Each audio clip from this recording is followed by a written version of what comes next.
go say hello? Yeah, perfect. Yeah, do you want to do you know Amit? Yes, I do. Yeah.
Hello.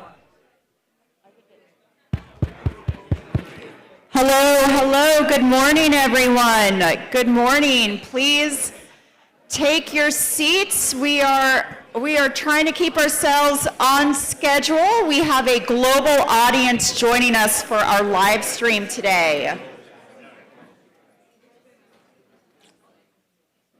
Great.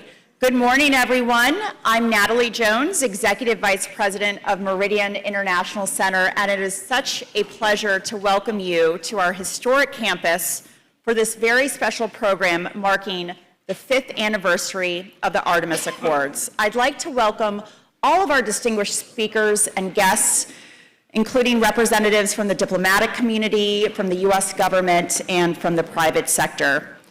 I would like to especially welcome Amit Kshatriya, Associate Administrator of NASA, as well as Dr. John Thompson, Senior Bureau Official at the State Department for the Bureau of Oceans and International Environmental and Scientific Affairs. Please join me in giving them a very warm welcome.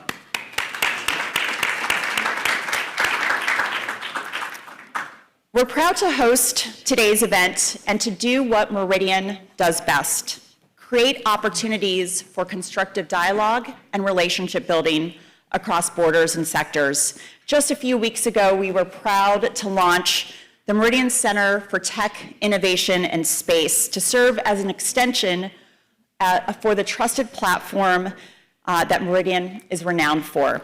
The center further strengthens Meridian efforts to advance international space cooperation through our Space Diplomacy Initiative, which seeks to maintain American leadership in space through global collaboration. We are increasingly focused on exploring the best avenues for nations to partner with the U.S. on space, as well as identifying and overcoming the barriers to this cooperation.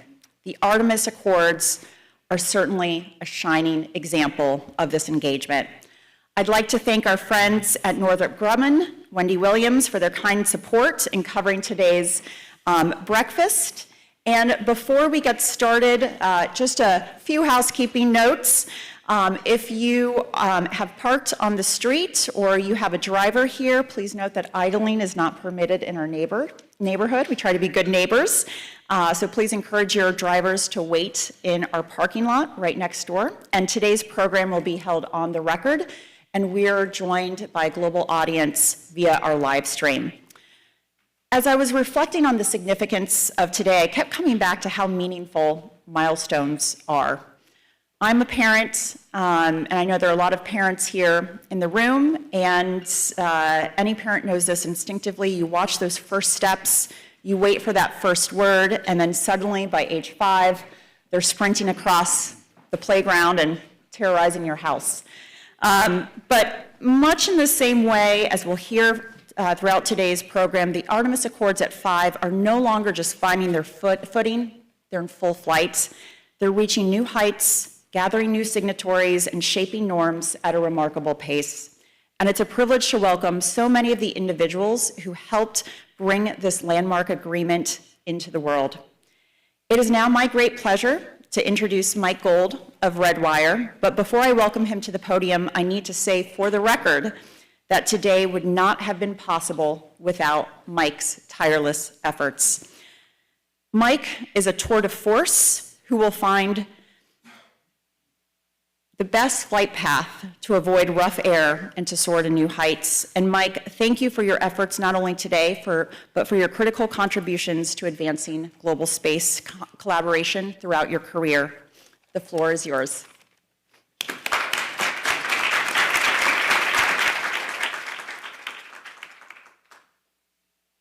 Thank you so much for the kind introduction. Thank you to the Meridian International Center for all of this.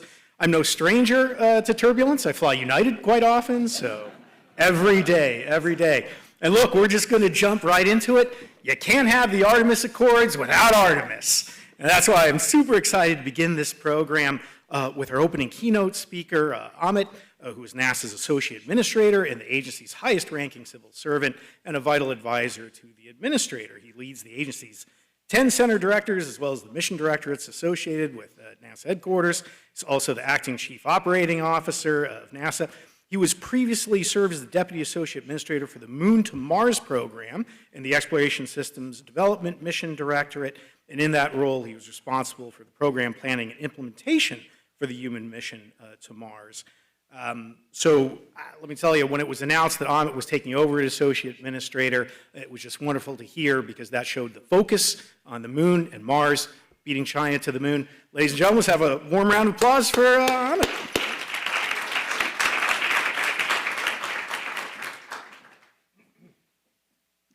Good morning, everybody.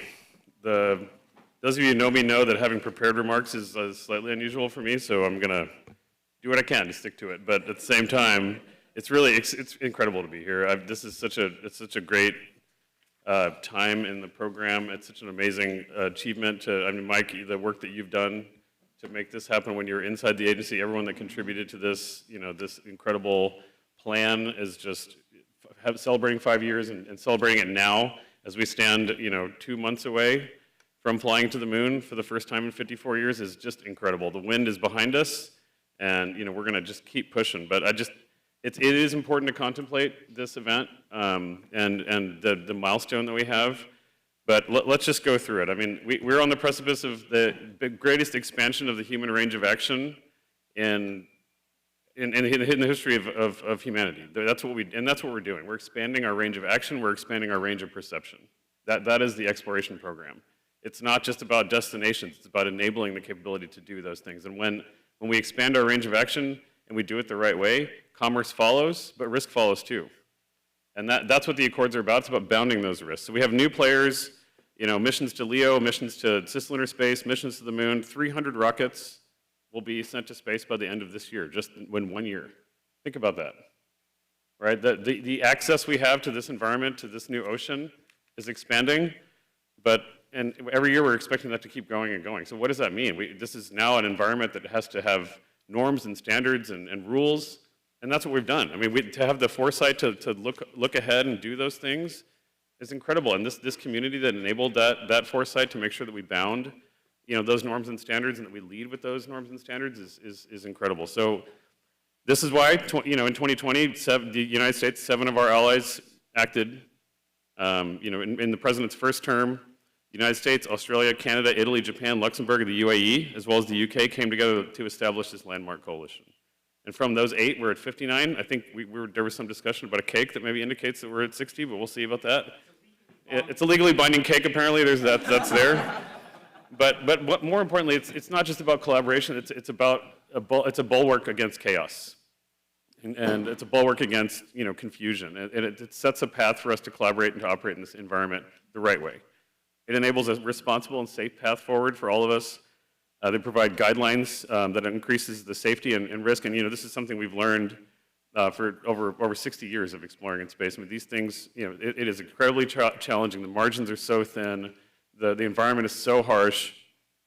we have to figure out some way. We have to also figure out a way to not just invite folks to participate in the way that we want, but also to share our lessons, right? That's the most important part of this, is that those of us that have taken the leap, that are out there that are doing this work, we don't need our new partners and new allies to relearn these lessons. That is totally irresponsible. So I think what we've done here is lay that framework in such a way that we can continue to share that, but also continue to lead. And we want to shape those norms and standards the way that we want to, because that's what leadership is about. It's not just about pulling people and having them do what we ask. It's about making sure that they follow our example in a way that's credible, in a way that's meaningful.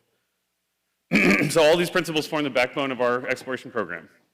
As I mentioned, in just a few months, we have a very big rocket in the VAB. We're going to roll it out in about a month.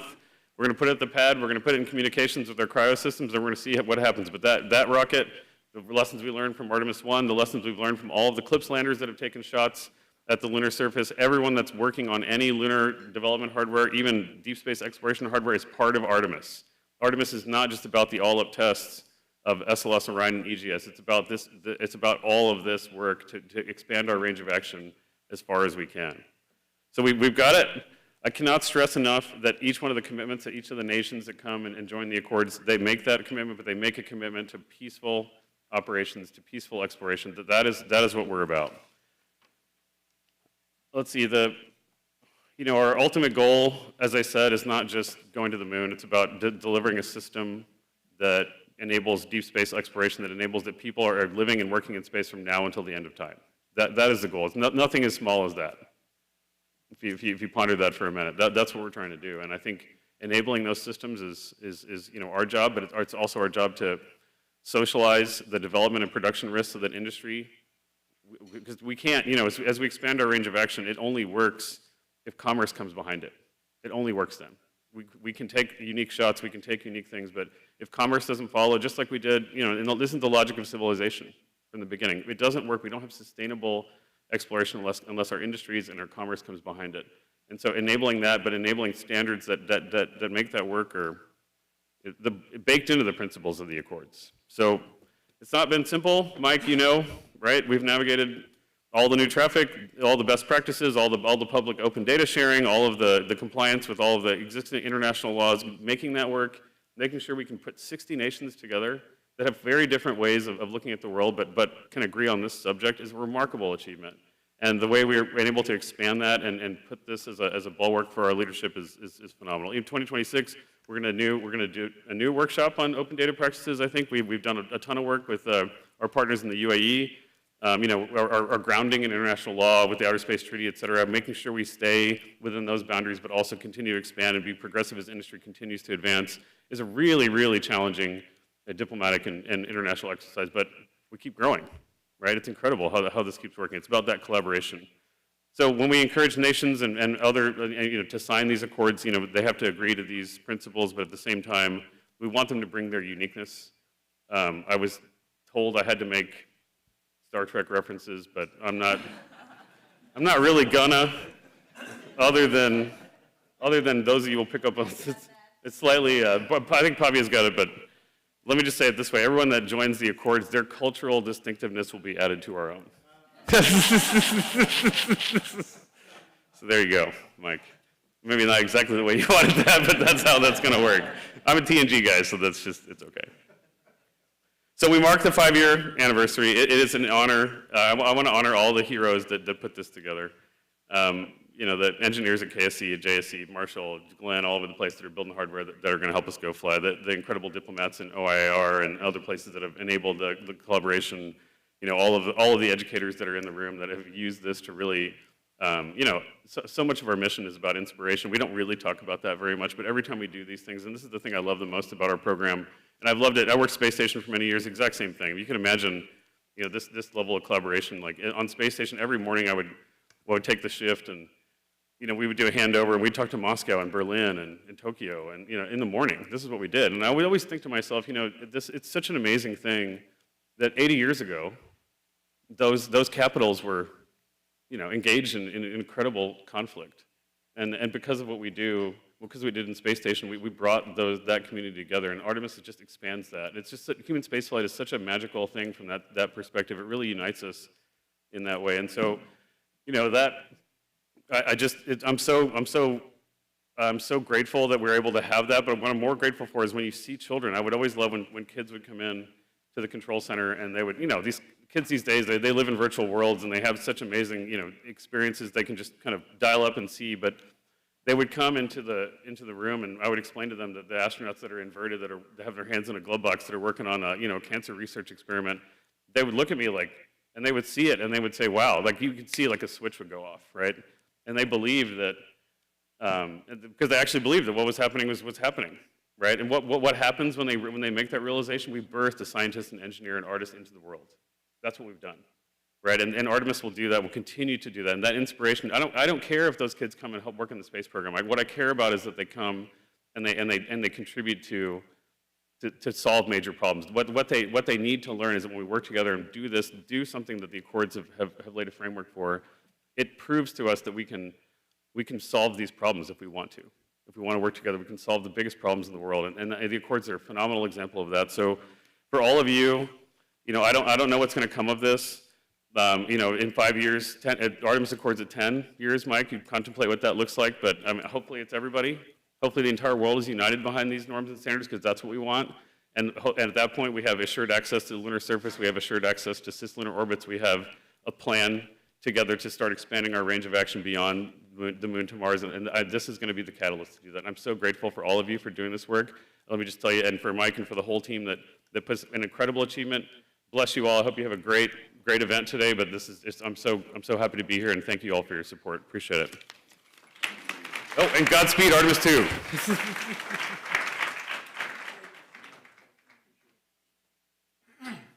Well, a Borg reference before 9 a.m. This has been successful already.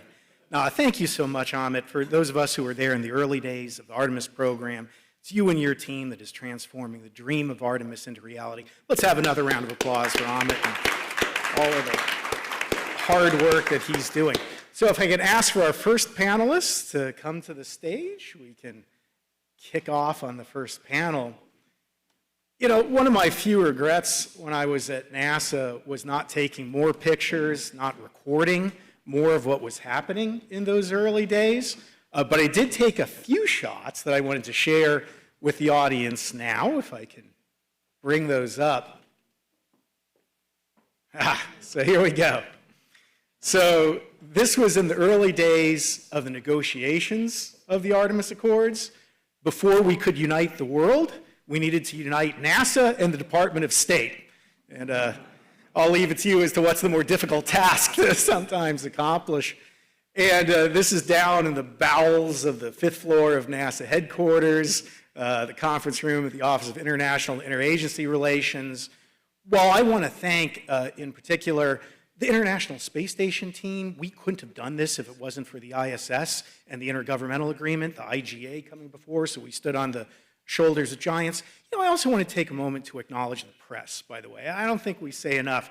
We got Keith Cowing here, Jeff Faust, Chris Davenport. It was your coverage that really helped us move this forward. You've been with us every step of the way. Let's have a round of applause for the press coverage and folks who told the Artemis story.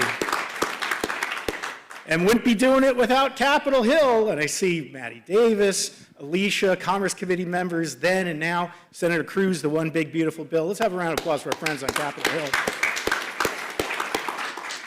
And finally, and most importantly, in this picture, I want to thank the makers of Advil.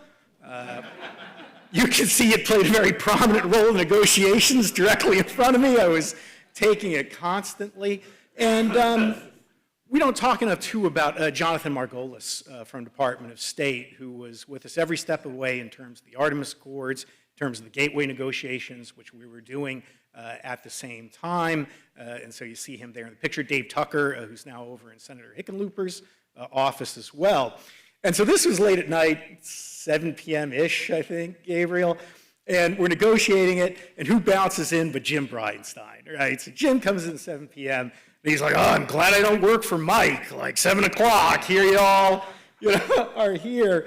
And Jim starts talking about due regard that was very important to him, and that was his commitment, that he was coming in 7 p.m., 7:30, walking in the room, rolling up his sleeves. Jim isn't here today, unfortunately, because he's at the Space Power Conference, but his presence is definitely felt, that without Jim Bridenstine, we wouldn't be here today. And then Jim leaves the room, and what does he do, Gabriel? Comes back in about 15 minutes because he couldn't get the Accords off of his mind. Left the room, came back in to come to talk to us about it more. So that was at least one picture that we had of the early days. This is a wonderful shot. And when we were negotiating the Accords and even drafting it, we were doing it at the same time as the Gateway agreements. And that was really convenient because the team that was working on the Accords was virtually identical to the Gateway negotiations. So we would fly, in this case, to Tokyo. And I think it's safe to say that, Gabriel, you were writing, we were all working on the text of the Accords during those international flights. And then we would talk to the partners there in Tokyo when we would have conversations about Gateway and moving on. We did have a wonderful dinner afterwards. I'm not sure whose stomach is larger, mine or the sumo wrestler, but appreciated the whole team. And shout out to a couple other friends who really helped along the way, Sean Fuller and Steve Mermina, Garvey, I think you're out here today, Rebecca Bresnik, Caitlin. Just a really wonderful team that helped us get the Accords and Gateway done at the same time, which was part of the challenge when we were doing the negotiations. Showed up Canada afterwards. I think Linda Dow from Canadian Space Agency. There's Linda, is out there, and thank you so much for the support that we got from the Canadians.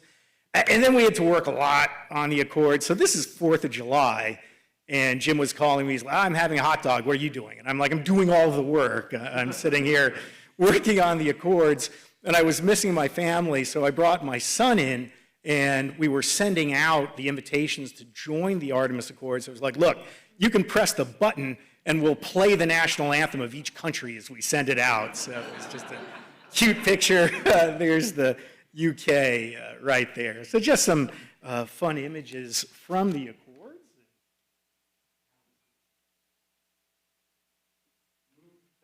Actual panel. Again, you can't get to the Artemis Accords without Artemis.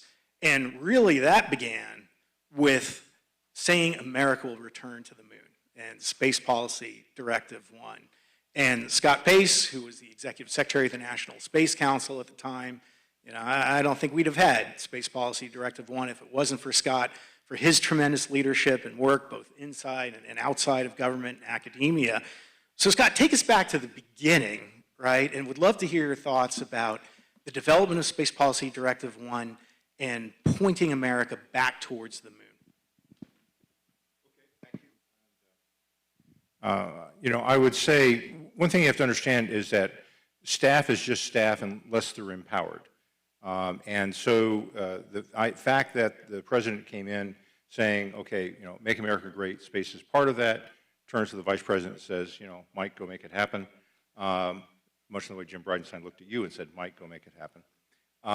But empowered the vice president, then everything else kind of sort of flows from there. You have to have a principal who cares. If you don't have a principal who cares, the rest is like nice words. And so one of the Boston, that was a line I actually used in one of the Space Council meetings. The vice president let me introduce the space policy, which was kind of cool for a staffer to be able to do that. And my quip at the beginning of it is, well, there's nothing more terrifying than working for a boss who cares about what you do. And the vice president looks at me and says, tell me about it. Okay, on the record.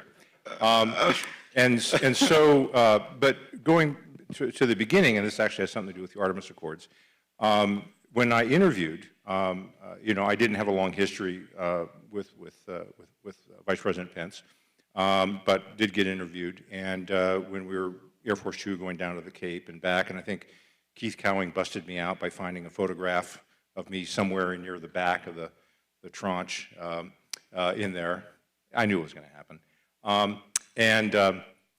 But part of that interview was we were getting acquainted, and I'd passed all the other vetting, was, I said, sure, something you have to know about me is I don't believe it's just our astronauts we send into space. I don't believe it is just our robots that we send into space. It's our values that we send into space.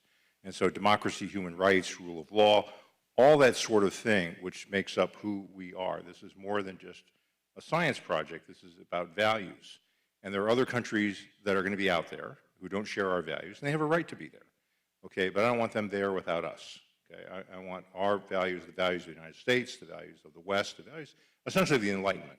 So a bit long, you have to not press your luck here, but he got it in 3 seconds.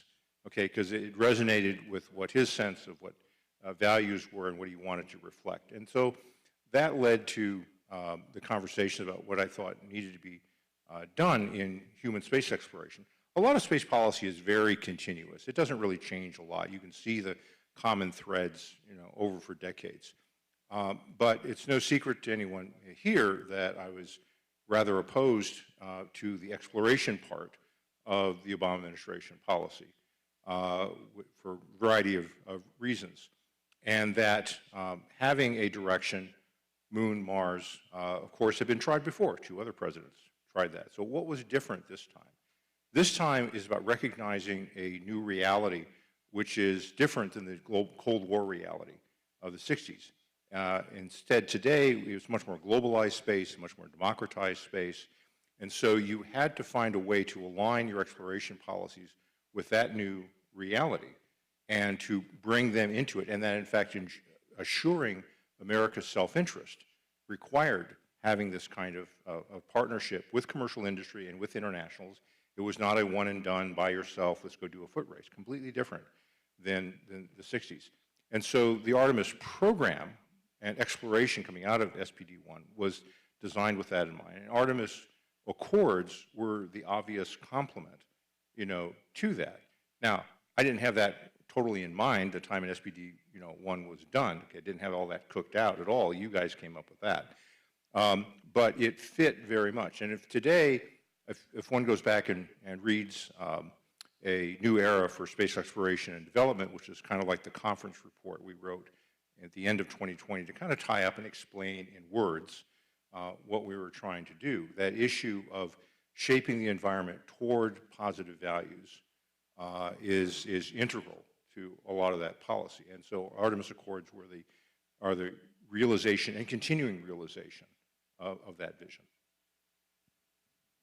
Paid you a nickel for every time I use the statement, we launch not just our astronauts, but our values to space. You could retire, Scott. So thank you for your leadership then and for everything that you've done. And just to continue with the story of the birth of the Artemis Accords, so when SPD-1 was announced, I got a call from Jim Bridenstine, and he was very excited about the incredible enthusiasm that he was receiving from space agency leads from around the world.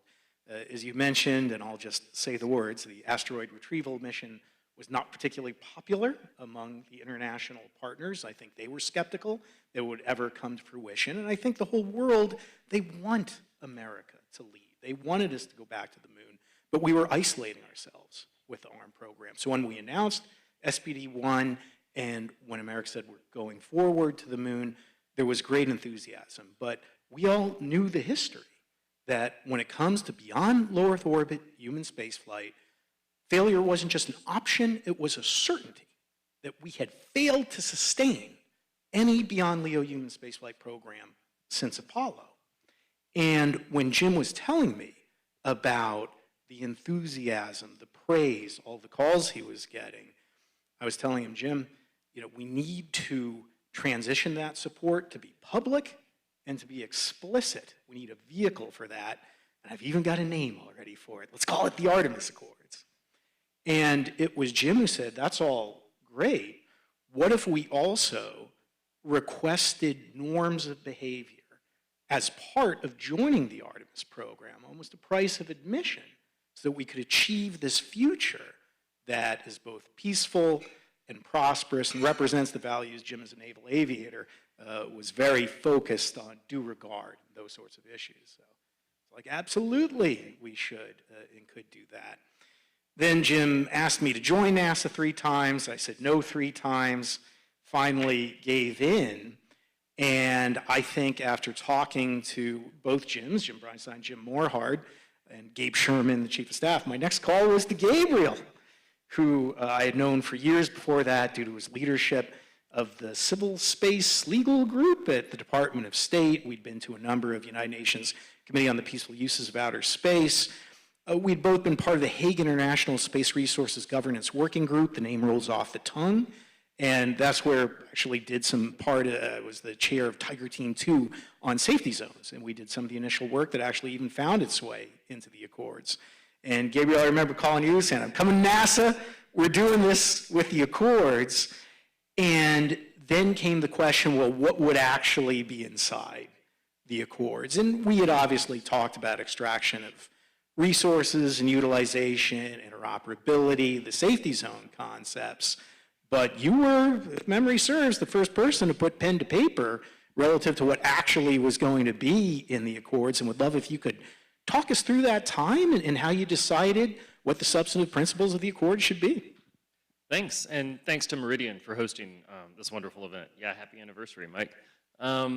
As Mike said, And by the way, the best thing about the birthday for the Accords is I don't have to pay tuition, no college tuition. It grows up on its own, yeah. As Mike said, the Accords, at least in terms of actually talking about it and writing things, came out of the Gateway negotiations at the same time. And really huge props to our international partners. And in particular, I have in mind our Japanese partners, because I remember going to Tokyo to work on that part of the Gateway agreements. And our Japanese counterparts, as others had, but the Japanese really pushed on it, said, you know, Gateway, the agreements are great. They talk about building this very particular thing that does a particular mission set. It's much more like almost a construction and operations agreement. But it doesn't talk about what you do on the moon itself. And they said, cool, America, but what about when we go to the moon together? And that was a really good point. And, you know, Mike and Jim and I and Scott had all been kind of, I think, circling around this idea that you do need to bring your values and your norms of behavior with you. But we hadn't actually figured out like what that means. And so I was, you know, the State Department space lawyer at the time, and I approached it from a very sort of like government lawyer perspective, which was if NASA or someone else in government came to me and asked for guidance and said, you know, hey, we're going to go to the moon on X date, here's the mission, we want to do space resources or whatever, please provide legal guidance on what we can and can't do. I knew that I was going to be in a tough position because the Outer Space Treaty is not, you know, those of you who read it, doesn't really give you a lot of detail in there.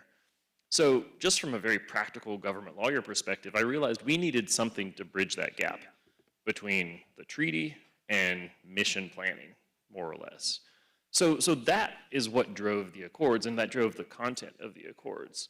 Looking at the Artemis program, sort of thinking through what kinds of activities one might do on the moon, and then realizing that we need common guidance initially between ourselves and our sort of closest partners, the partners that we sort of knew in advance would be there with us.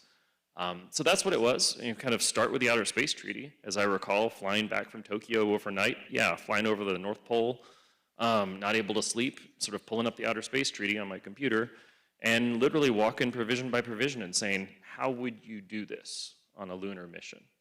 And then kind of work through that. And then look around and see if there's anything that you're missing. One thing that I'll flag, for example, is human heritage isn't in the Outer Space Treaty, but civil society and Congress had already made it very clear that they want, for example, the Apollo sites to be protected, so we also added in a provision about human heritage, and there's a couple other things, but that was really it. It was like that combination of treaty plus mission planning plus what we've heard from the community, and start putting words on a page, and then once we hit the ground, almost literally in DC, bring these ideas to Scott and start working the interagency and then ultimately the partners. Yeah, and Gabriel, I want to thank you for working on the flights, working weekends, working the holidays. The Accords were forged in blood, sweat, and tears by an extremely dedicated team that was missing time with family, missing weekends, missing holidays, and you know, that's how success was built. But this has all been internal until the Accords get announced in May of 2019? Something like that. We did the initial sort of press thing and talked about it. I remember you spoke, and that's when the narrative began. Yeah, and I think part of what was forcing that was information had started to leak, and we were looking at press reports that were inaccurate relative to the Accords. They were being called a mining treaty at the time. And that's why we had to come out, and we were talking to the international partners to prepare them, and we're so proud to have Yosuke Kaneko here with us from the Japanese Ministry of Foreign Affairs, the attaché space leader here at the embassy, and very curious from your perspective what your reaction was to the Accords, to the concept when you first saw and learned what we were trying to do. Well, first of all, thank you very much for having me today. This is a wonderful event to celebrate the 5th birthday of the Artemis Accords. And, you know, the picture really flashes back, and we couldn't have done it without Gabrielle and Scott and Mike's leadership up to date. And when I was thinking about your question, I did go through all the notes and dip notes that were exchanged during the time we have started to talk about the Artemis Accords. I think it was around 2019, toward the Christmas holidays, very similar to this season. And actually, in the 2019s, we were kind of talking about the technical contributions from what Japan will be contributing to the Artemis Accords, and everyone started to kind of ask the larger picture of what is the the lunar governance framework, or how does the treaty fit into those missions, and how do we relate to that? So these were kind of like the big questions that we were kind of raising to ourselves as well. And in terms of the initial reactions, in terms of the Artemis Accords, well, I guess some sort of a framework was necessary, so the need was there. But when we first shared about this, it was more about what is the relationship between the Outer Space Treaty that I already have, and what is the relationship between the Artemis program and the Artemis Accords, or whether if this accords will be applied to only civil space or commercial space, or even in the national security domain. So these were kind of scope-wise kind of questions. But as we kind of interacted with the U.S. and had a lot of conversation, we came to a better understanding of the necessity and the importance of having these kind of guidelines, and that actually made up us today. So in 2020, I think it was, well, we became one of the first signatories out of the 8 countries, and we are very proud to share the values as well. And, the 2019 was the first time we heard about the Artemis Accords, and roughly just about a year, we signed off the document. So anyone who's familiar with the government process, that's a laser-fast timeline. So that really speaks to how important Artemis Accords is for Japan. And I've always said, if the accords are well written, it's because of the incredible English of the Japanese team. That I was convinced the Japanese speak better English than we did, and I think the edits that were made reflected that. So really appreciated the help and early support of Japan on the accords. And we talk about launching our values in addition to implementing the Outer Space Treaty, because as Gabriel was saying, we can't give Amit the Outer Space Treaty and say, here, do this. I think many of the principles of the accords were a reaction to what China isn't doing. That we would see the Chinese be opaque. They wouldn't share science on a full, timely, or public basis. That there were debris issues. Transparency wasn't there. So I think a lot of the values of the accords, particularly as we talk about that geopolitical competition with China, was to do better. And speaking of geopolitical competitions and policy, Bahavia, in that 2019-2020 period, if memory serves, you were over at STIPI at the time, Science Technology Policy Institute. Bahavia Lal later served as the acting chief of staff and senior White House appointee during the Biden administration. We'll get to that, but would love for you to kick us off and just talk about, as someone who was in a think tank outside of the group, what was your reaction when you first learned of the Artemis Accords? Thanks, Mike. So at the time, I wasn't especially familiar with the finer points of the gaps in the Outer Space Treaty, as you all point out, but I was very familiar with the Kittimer Accords. And I wouldn't be surprised at all if my co-panelists here had the Kittimer Accords in mind when they wrote the Artemis Accords. And again, for the uninitiated, Kittimer Accords were the peace treaty between the United Federation of Planets and the Klingon Empire.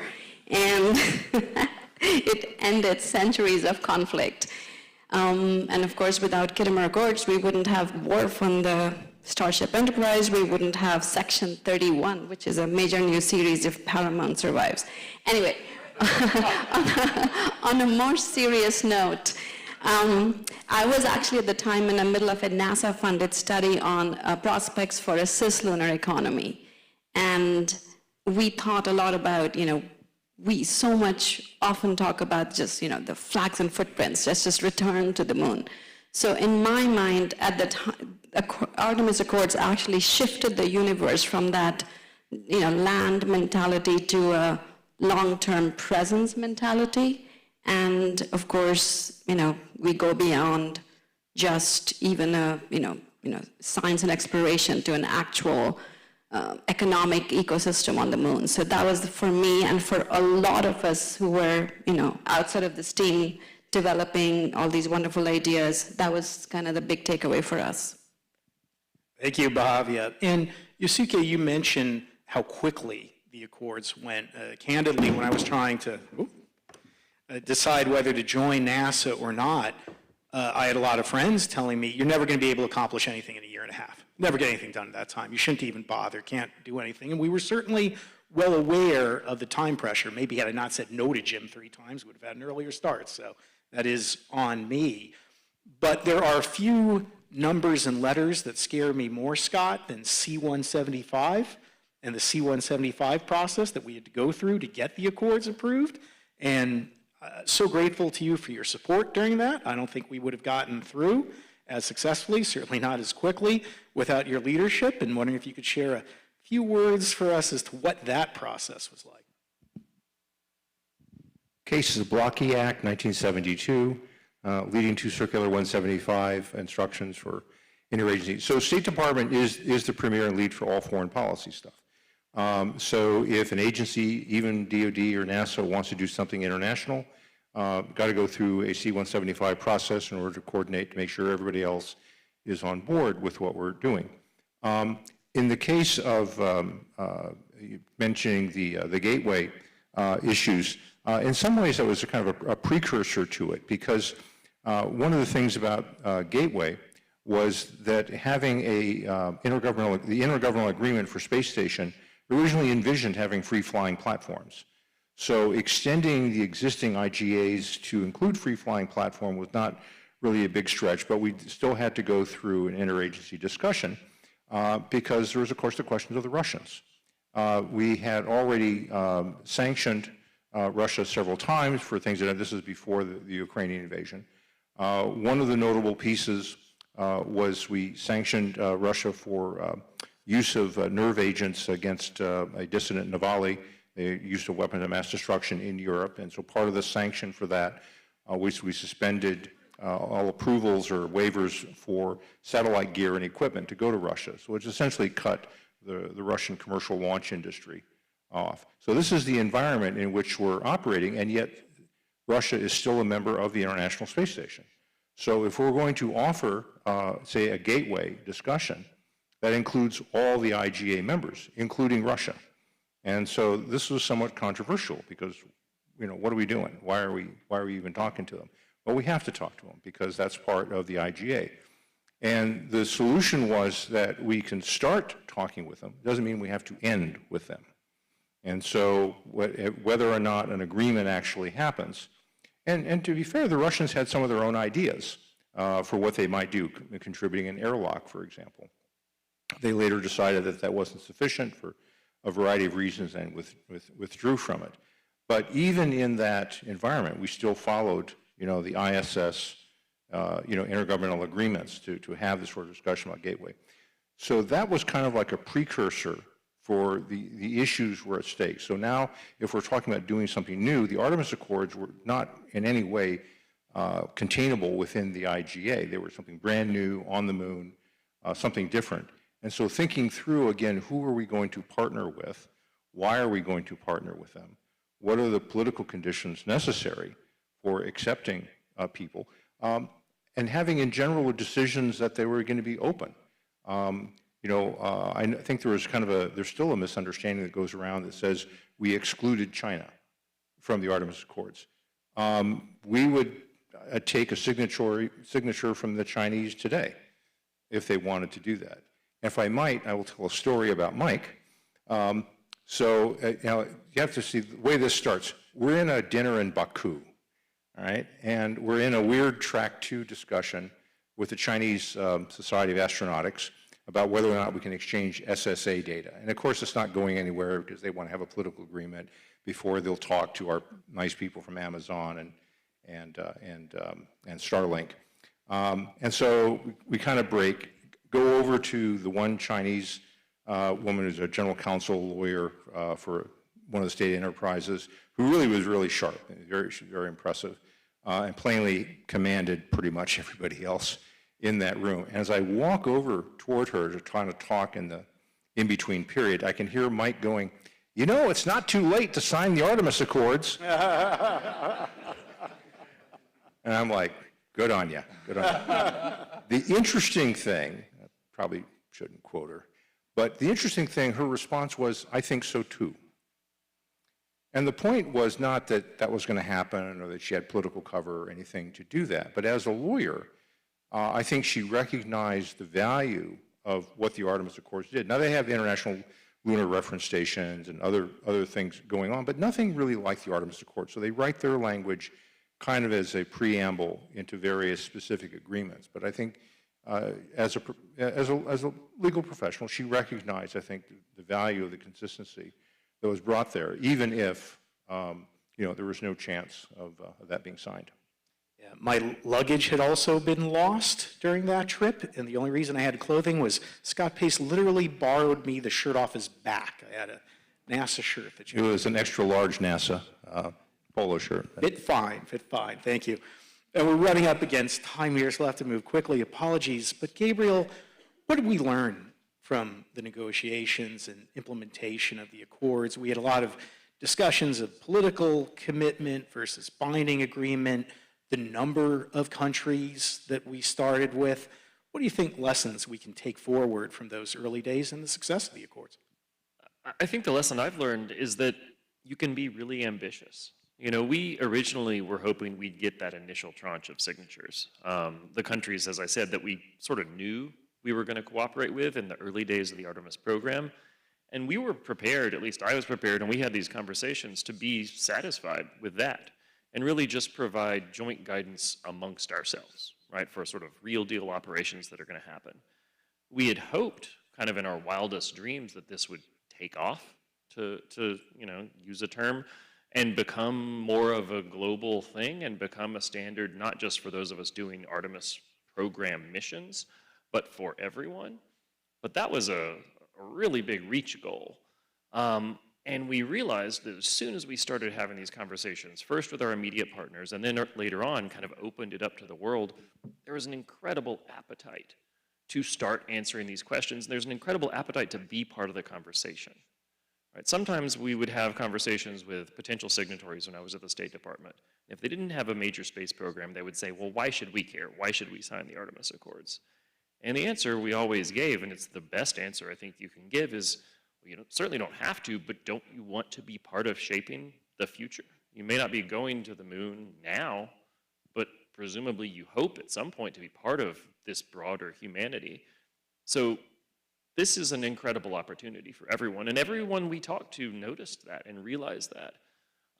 When we first started talking about the Accords inside the government, Scott was supportive, Mike and I were excited, Jim was incredibly supportive, but there were a lot of people in US government that were skeptical. Not that it was a good idea, but that we could pull it off. We had some hard conversations with people saying, like, you're gonna cause a negative reaction, you're gonna cause blowback, people are gonna think this is too aggressive. Kind of don't do it. But with the support of Scott and the support of Jim, we did, and it worked beyond our wildest dreams. So that's my takeaway, is that if you do big things with a positive motivation that you can explain to the world, go for it, and it can work. And I think in the end, the clock ticking actually helped us. It created that sense of urgency, Scott. I got to say, when I did some of those, negative or skeptical reaction, and I kind of have to look, have you, checked who our president is? Okay? We're not here to mark time. Yep. All right? So I have, I had no worries about being criticized internally about being overly aggressive. And doing something that we think would be good for the country. So that was never a problem at my end. Action was never an issue in the Trump administration. But Gabriel talks about the success that we eventually had, and it succeeded our wildest expectations. The only reason that was able to happen is after the transition, we didn't know if the Artemis program would survive, we didn't know if the Accords would survive, if history was any lesson, that they wouldn't. And this had been the issue with American space policy and space development. We would start in one administration, we would stop, and that's why we hadn't gone back to the moon in 50, 60 years. And that's when Bahavia Lal enters the picture, as I said, as the acting chief of staff, senior White House appointee, coming into the Biden administration. Most people in that kind of position, caretakers, they don't want to make waves, don't want to cause issues. Instead, Bahavia fought for the Artemis program. So I'll turn it over for you. I Don't be modest, please, and if you could tell us that story of preserving Artemis and the Artemis Accords through that presidential transition.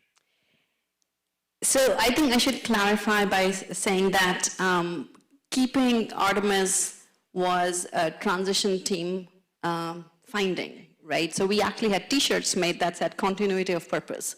The problem was not everybody in the White House got the memo. So that was the fight part. And of course, as you all know, Jen Psaki said to Kristen Fisher's question that she didn't know what Artemis was and she will get back to her. And when, I saw that thing, I think live, I was like, pick me, I know the answer. And then emails started flowing from everywhere. Everybody was telling me what the answer ought to be. This is your chance, this is the time to kill Artemis. It was a bad program, bad idea. And, I reached out to my point person in the White House and I said, hey, I have an answer. Crickets, I reached out to the NASA liaison. Basically, I couldn't get anybody in the White House to respond. And then around 4 p.m., I got a draft response from Patrick Finley, who was at the Space Council. But I did know, I obviously made some edits and made some changes based on what the transition team wanted, but the main change was changing the date from 24, which we didn't think was feasible, to 28, which is a question mark. Anyway, but at 7 o'clock, I got a call from Tarun Chhabra that, hey, can you help us out? And then I pulled in Alicia Brown, who's here, and Mark Etkind, and actually Steve Jerzik, who was the acting administrator at the time. And we actually wrote a response. We sent it. Kristen Fisher, Jen Psaki read it verbatim, which was fantastic. And actually, I looked at my notes this morning because I know you want the lesson. So basically, Artemis officially had Biden administration support just by press conference. We used to talk about policy by press conference at the time.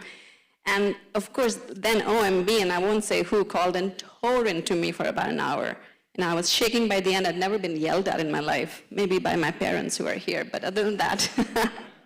And I wrote my notes that day, and I said, today I may have thrown away my career, but oh well. I know in my heart we need to stay on track, and I did the right thing. So kind of that's the takeaway. Sometimes the right thing is inconvenient, poorly timed, or politically awkward. And my former boss, Mark Lewis, used to say, he was an engineer's engineer, he used to say, if you're not generating any heat, there's no thrust. So I'm hoping that we have thrust now. I think that's worth a round of applause.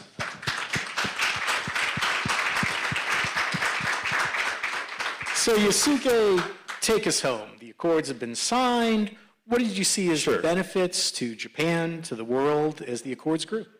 Yeah, probably you're going to hear all the benefits today all day long. So I'll kind of slightly change the question as to looking towards the future and providing a little bit of hook. The Artemis Accords is a set of principles, and I think it's not just a written document. I think we should execute, and as part of one of the signatories at the forefront, Japan was one of the signatories in the first group.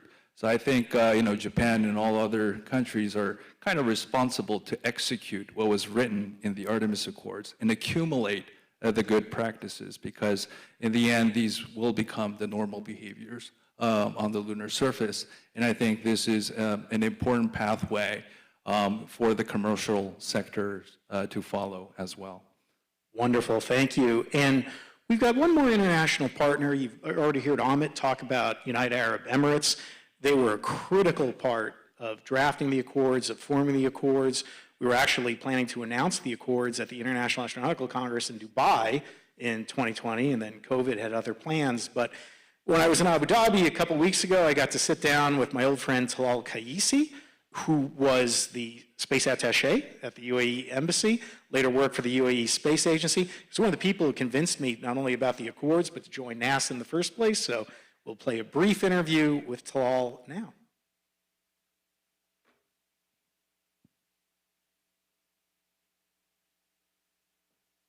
UAE, I thought, was a very important voice at the table because you were pushing for inclusivity. Why the inclusivity was so important and how you advocated for that during the crafting. You can't be exclusive. You can't exclude certain countries. And so you had to frame the text in a way that was inviting to ensure that people can opt in or choose not to join these in particular. You want that to be one of the only, if not several areas that you can ensure that inclusivity persists. So that's where we thought, let's make the text as inviting as possible, and then it's everyone's prerogative whether or not to sign up to it. There, we were so fortunate as well for UAE not only to sign the accords, but to leverage that momentum to become an extraordinarily part of Artemis through the contribution to Gateway, with the airlock that is in many ways the gateway to Gateway. Maybe you could just talk a little bit about how the accords served as that vehicle to a substantive contribution to Artemis. I think it's broader than just the Artemis Accords. I think the UAE's role specifically around encouraging other space programs within the region, it really goes back to the reason we named the probe Hope. When you look at this part of the world, you have a third of the world's population between the Middle East and North Africa, and 50% are under the age of 25. And a lot of them gravitate towards negative ideologies because they're trying to derive a sense of purpose, and there are not the economic opportunities that would allow them an outlet, in a sense. I think it's in everyone's interest for there to be a Middle East that's peaceful. Having something like the Artemis Accords also kind of helps you solidify that context in the sense that it is now on us to develop the future norms in space and take a step back and look at Earth from space in a very borderless fashion, and how collaborative we will need to be able to create that system in a way that is conducive to more inclusion. Well, there's so much of the UAE in the Artemis program, in the Artemis Accords. I can't thank the leadership of UAE enough for being a beacon of hope, as you say, and supporting peace, tolerance, exploration. Thank you, my friend. Thank you to all for all your contributions then, your leadership now, and let's just do a final 5-year high five at the Artemis Accords. So go Accords. Thank you.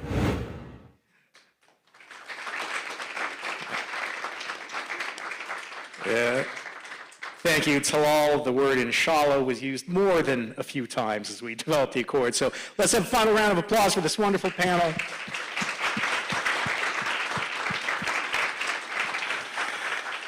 And like most space programs, we're running behind, so if I could bring up panel number 2 now for the commercial view of the Artemis Accords.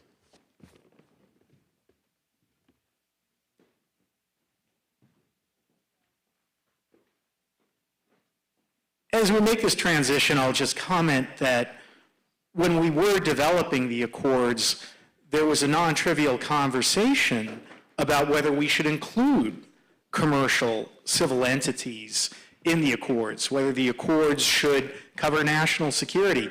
And it was actually due to limitations on time that we did not include commercial entities to be covered by the Accords, because we were concerned that we couldn't do it justice. We couldn't do it right by the private sector, and we certainly wanted to abide by the attitude, first do no harm.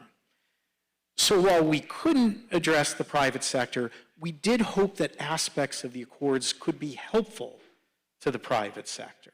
And for that first question in that regard, I'd like to turn to Alicia Brown, who is an alumni of the Senate Commerce Committee, now over at the Commercial Spaceflight Federation. And Alicia, could you maybe kick us off talking about what some of the benefits are to the private sector from the Artemis Accords? Thanks, Mike. I think really one of the most important things early on was helping with the continuity of purpose. Something that the space industry, the broader space community often is worried about when there's a presidential transition.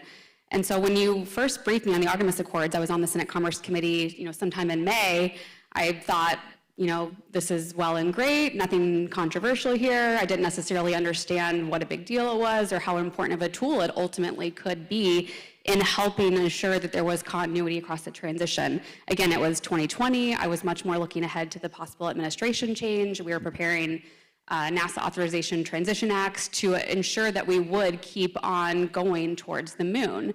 And then when I got to NASA in 2020, I really then appreciated how already having a framework in place that was helping to organize the world towards going back to the moon was really helpful, another piece of getting that continuity of purpose.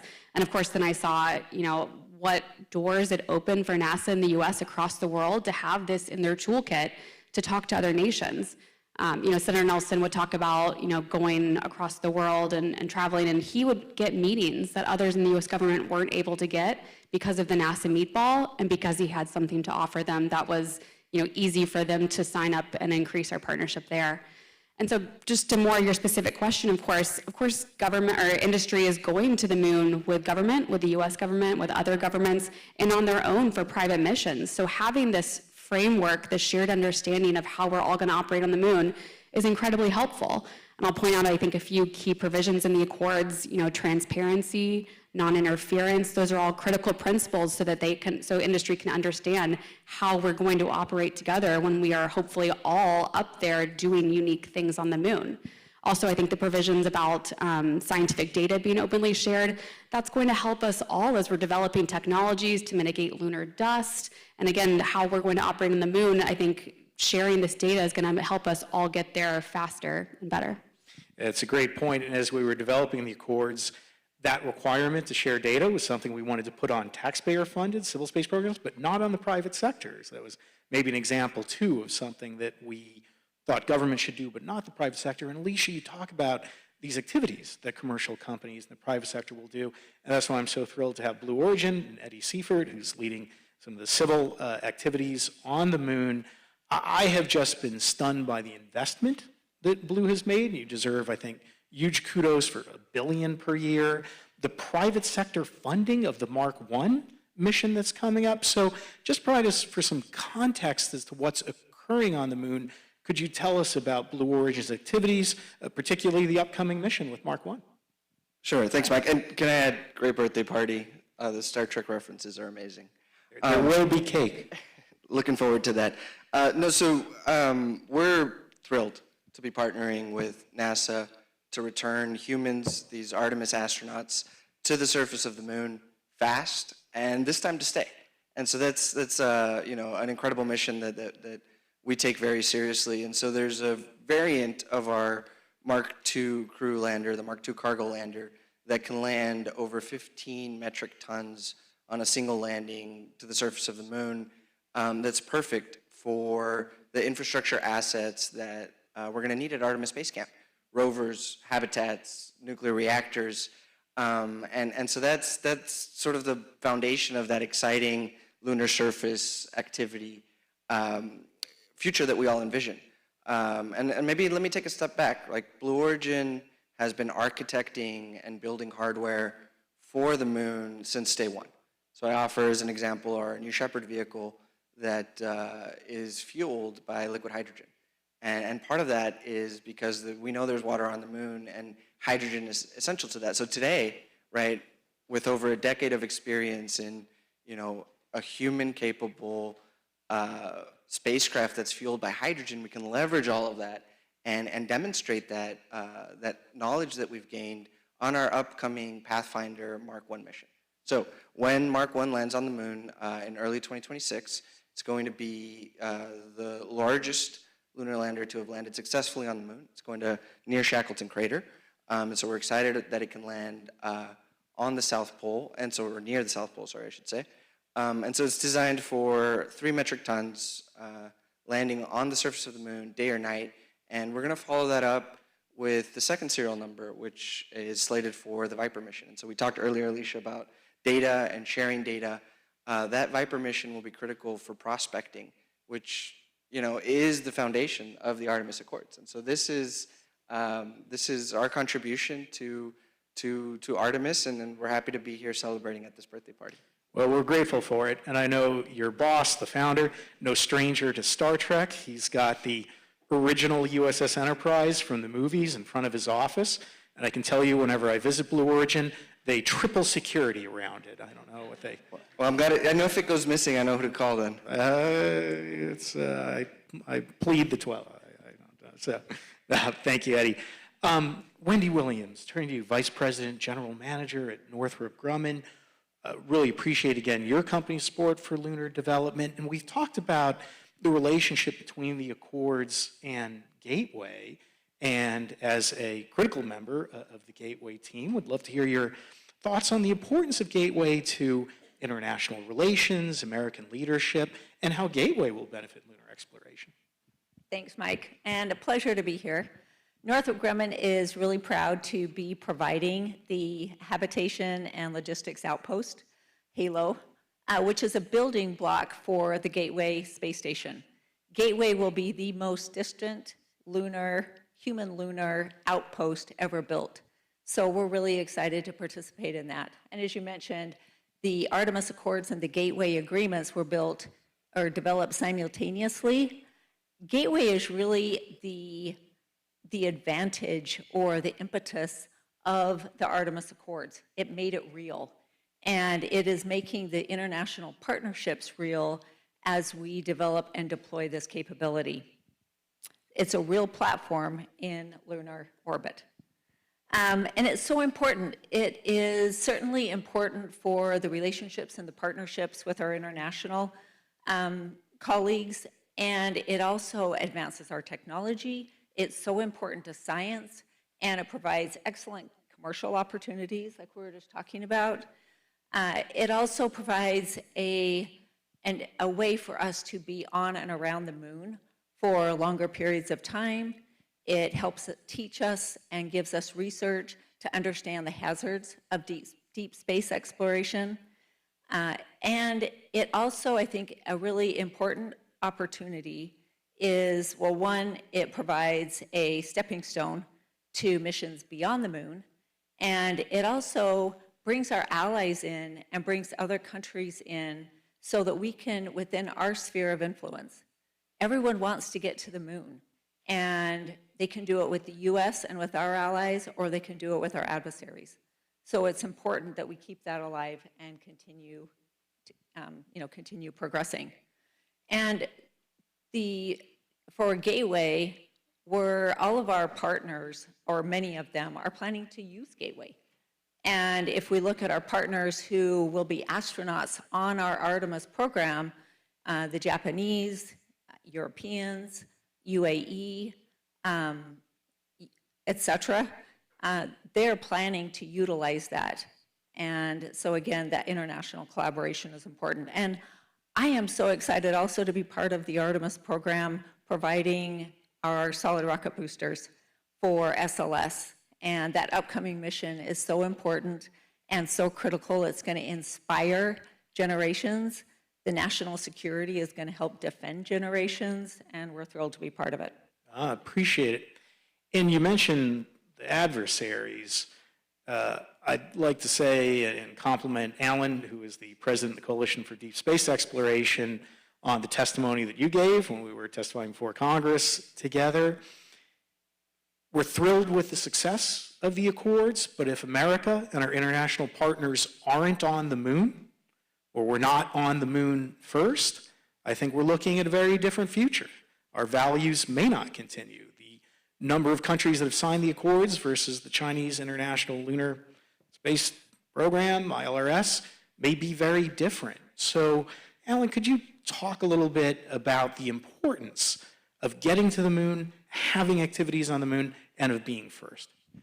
Oh, absolutely, and happy to be here. And yeah, that was an eventful panel that both you and I were on and testifying, so that was an adventure. Certainly, as you're talking about landing, and I was thinking back, like, okay, we're talking about the Artemis Accords, and there's been a lot of great comments. And I was thinking, well, what's something that's not similar, but it kind of identifies the importance of being there? And I pulled out my library card.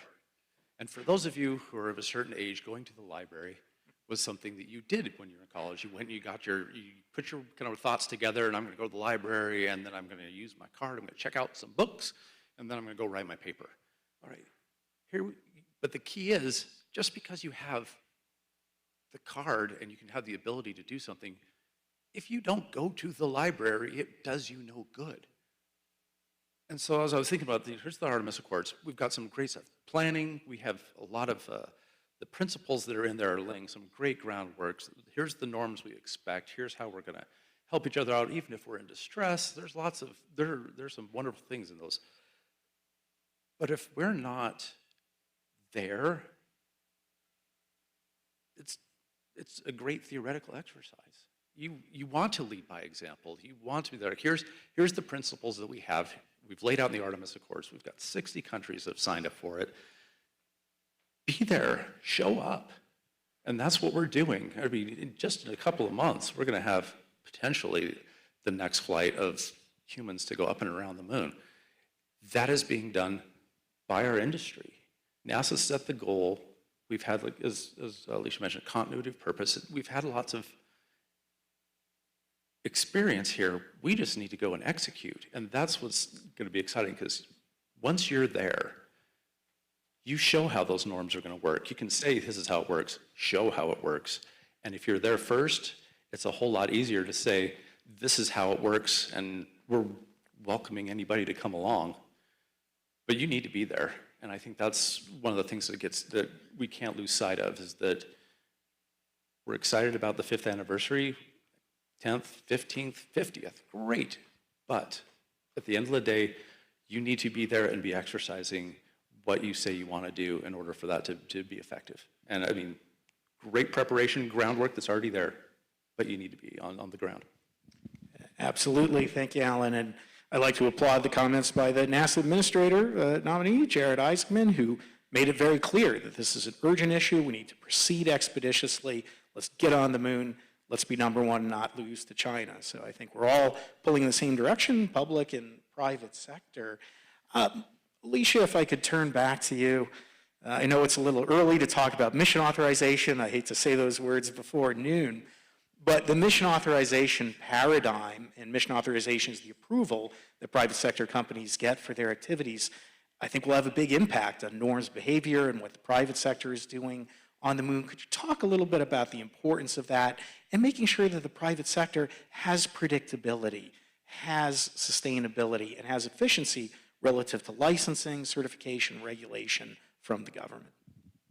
Yeah, we've only been talking about mission auth for 15 plus years, so maybe not too early. For me, yeah. Yeah.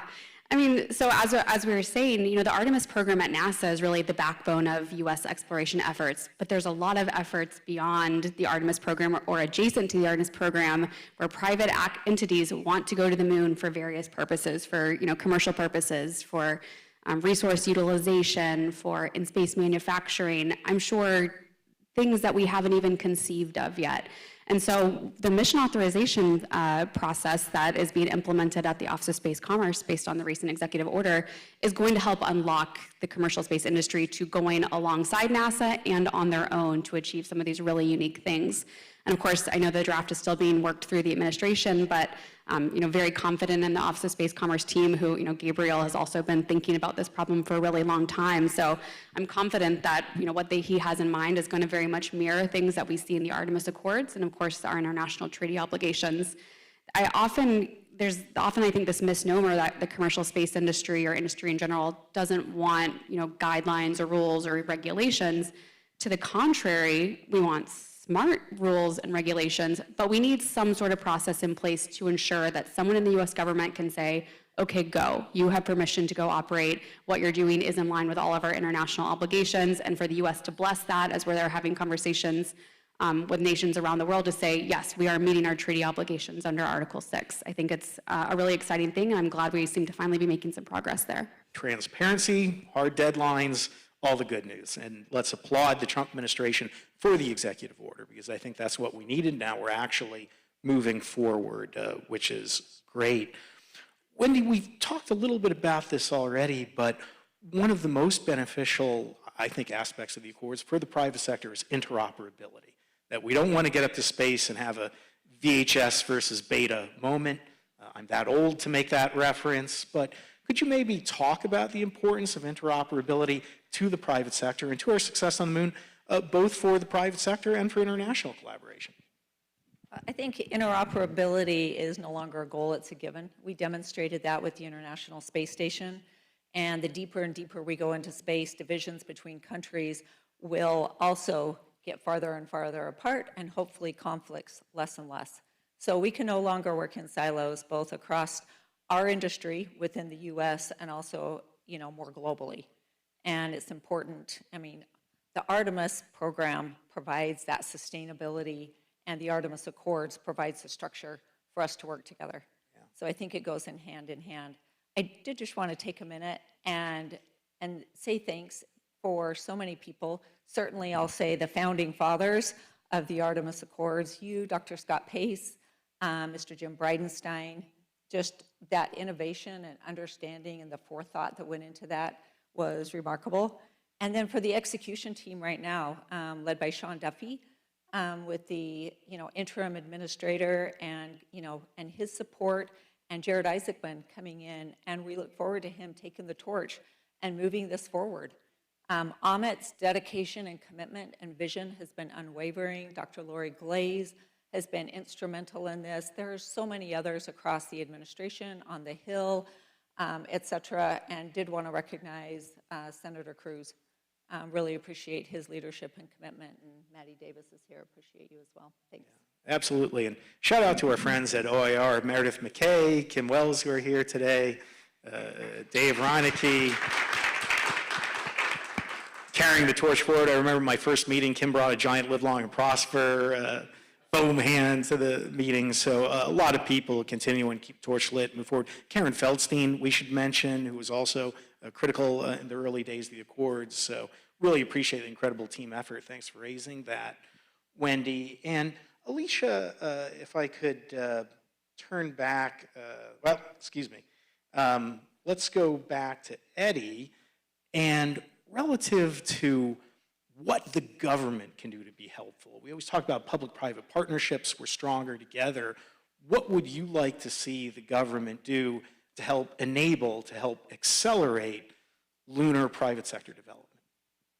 Yeah, something that Alicia said about smart regulation really struck I resonated with, because it's a continuous conversation and one that requires over-communication. So we should continue that, right? We should continue to have the private sector, the U.S. government, and its international partners over-communicate on what is the right way to do mission authorization and smart regulation. But I guess I would say that, for Blue, we're building hardware, right? We've made the investment in hardware. We're manufacturing heavy lift launch vehicles, lunar landers, in-space mobility systems like Blue Ring, and we'd like to see the government maybe incentivize the payloads and the technology development and demonstration programs that utilize these assets. And the reason for that is because Blue Origin was founded with a vision of millions of people living and working in space for the benefit of Earth. So if the government can incentivize payloads that further science or technology development that make life better, then we see it as a win-win. Absolutely, go to space to make life better on Earth.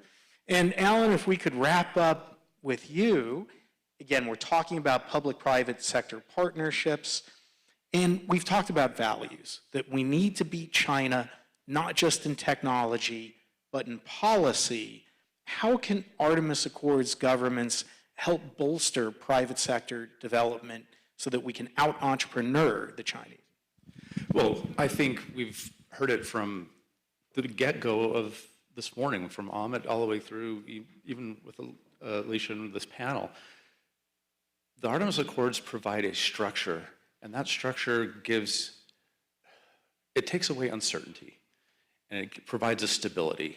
And when you have that type of environment from a industry perspective, here you have, you know what you're getting into. All right, we've got Artemis 1's flown, 2, 3. We've got with the One Big Beautiful Bill with the provisions that were put in by Senator Cruz, 4 and 5, Gateway. They're all there. So now that you have that stability in place, industry knows what to expect. Timing may be what it is, but you know what to expect. You know what to expect when you get there because we've established the norms. Now industry can take that and say, how do I work within this?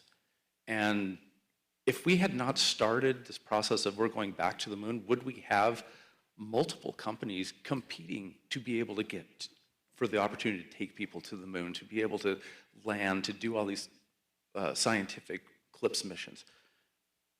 It's because there was a stability there. We're going to do this and we're going to sustain this process. So from an innovation standpoint, having just a stable world where you're not getting whipsawed, are we doing it, are we not, allows industry to make those long-term decisions of how they're going to invest their dollars, how to maximize their opportunities with what they're capable of, and to apply it to that goal that NASA set out there, to be on the moon and be there sustainably. Thank you, Alan. And we've just got a sampling of the private sector up here, but thank you to everyone in commercial space that is building upon the foundation that was laid with the Artemis Accords. So let's have a round of applause for our panelists. Thank you. And moving on to our third and final panel now, the future of the Accords.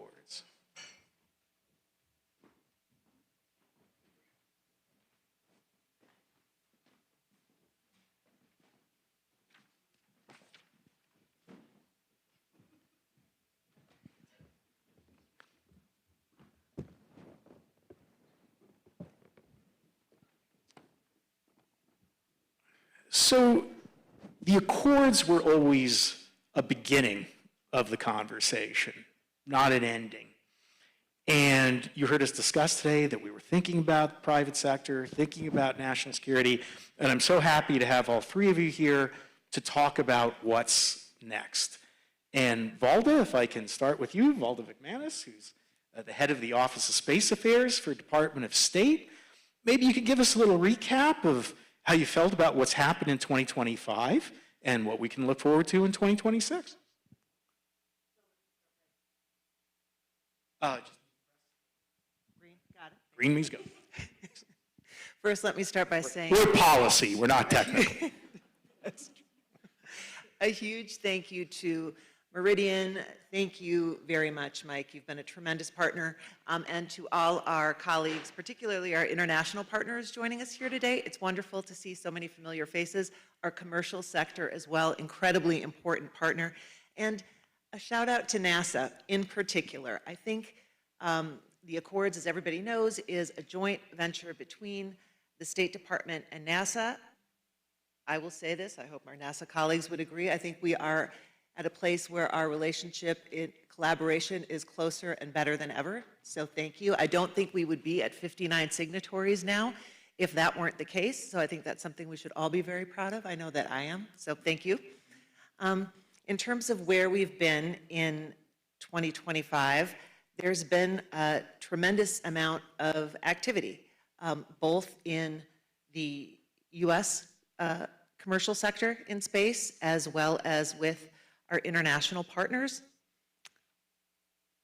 I think that what we can look forward to in 2026 is a future that we now, as the Artemis Accords signatories, help define together. And I say that because there are increasingly the challenges that we face in space, the obstacles, the need for coordination between nations, with our commercial sector. All of that requires, I think, a platform, and I think the Artemis Accords provides that, right? It has things that we have agreed to as being foundational and important in terms of transparency, how we do things in space, why we do things the way we do, and I think that that's going to be a very, very important piece as we move forward. So we celebrate all of the signatories that we have over the past year. I would like to point out, I think people wonder, what the current administration, and I will leave it to Kathleen to say more, but, two of our most recent signatories, Philippines and Malaysia, that was at a direct request from the White House on the margins of the ASEAN summit to add to our strategic, recognizing the strategic importance of the region to ensure that we had representation from Artemis Accords signatories in that region. We have Latin America, Africa, the Indo-Pacific. Our partnerships continue to grow. They continue to diversify, and I think all of those voices have led to a richer conversation, and I look forward to what 2026 holds in store. Yeah, thank you, President Trump, for those two. That was off of a presidential trip to Asia. Kathleen, as we discussed, going back to the founding of the Accords, the initial concept was the Accords to be at least a first step towards participating in the Artemis program, making contributions. We had the video from Talal relative to UAE going from being a signatory to providing the airlock on Gateway. Could you talk to us a little bit about what you hope to see relative to contributions. And I assume everyone knows Kathleen. I should introduce you, Kathleen Karika, who's a senior advisor at NASA, but also substantial experience in the private sector. We worked together at Maxar back in the day, Lockheed Martin, Virgin Galactic. So would love to hear your thoughts on contributions, Kathleen. Yeah, thank you, Mike, and thank you again for hosting. We were a little sad when the Artemis Accords anniversary came while we were in the government shutdown, so it's wonderful to have everybody gathered here today and be able to take a victory lap on a huge accomplishment coming out of the first Trump administration. So in terms of incorporating our partners with us in the Artemis program, a lot of those are, well, everybody is also an Artemis Accords signatory. So we have, of course, huge contributions from Japan on the pressurized rover. That program is so critical to our sustained presence on the moon. We're thrilled about it. And then we'll have our Japanese partners with us on the lunar surface, which is incredible. We have our European friends on the European service module for SLS and Orion. That's going to be a huge accomplishment, as Alan was talking about the other SLS partners. And those are some big ones, and we have some on the smaller side with the Australians, the Rover, which is a little rover that's a technology demonstration mission. We talked about that at IAC when we signed a new agreement with the Australians to collaborate in space. And one of the programs that I am most excited about is the CubeSats that will be flying on Artemis 2. We have 4 CubeSats. They are from Saudi Arabia, Germany, Argentina, and South Korea, and varying sizes of those space programs, obviously. And they're all integrated and ready to go on Artemis 2, which will launch early next year. And it's just going to be a fantastic candle for America's 250th birthday. It's a little shout out for a big birthday, another big birthday. So we're thrilled with how everything is progressing. And then also looking ahead, how do we continue to fold in more partners into, fold more signatories and transition them into being partners on the Artemis program. So we're really using the Artemis Accords as a gateway to, no pun intended, Mike, sorry. You're welcome. Thank you. As an entry point into working with NASA. So as we've been working with Valda and team, what are some of those touch points that we can make available with our signatories for some of the more entry level and building up their space program countries, the middle, and then some of the really big international space players. So we're looking forward to integrating even more in 2026. And I'll also just add on to what Valda was saying about 2026. We have 2 excellent leads leading the Artemis Accords engagement, Kim Hurst at NASA and David Renicky at the State Department. We do a weekly Artemis Accords meeting, and it's well over a dozen countries that we're talking to all the time in various stages of maturity. So we definitely expect this to continue well into the Trump administration. We're just really, really pleased with the program. Well, very grateful to you, Kathleen. Valda, again, the state-NASA combination is the foundation of this. And we always said, no matter how large or wealthy a country is, or no matter how small or modest their contributions are, there should be a place for everyone in the Artemis program. And I certainly hope as we look at 2026, it will be a year marked by more contributions, more onboarding of large and small countries to participate in the Artemis program. So thank you to you, all of your colleagues, for the work. Annabelle, if we could turn to a international partner here. You are Deputy Chief over at the Luxembourg Embassy, the Grand Duchy of Luxembourg. Luxembourg was a founding signatory to the Artemis Accords. I think it's also important to remember that Luxembourg leaned forward on commercial space before commercial space was cool. I mean, asteroid mining.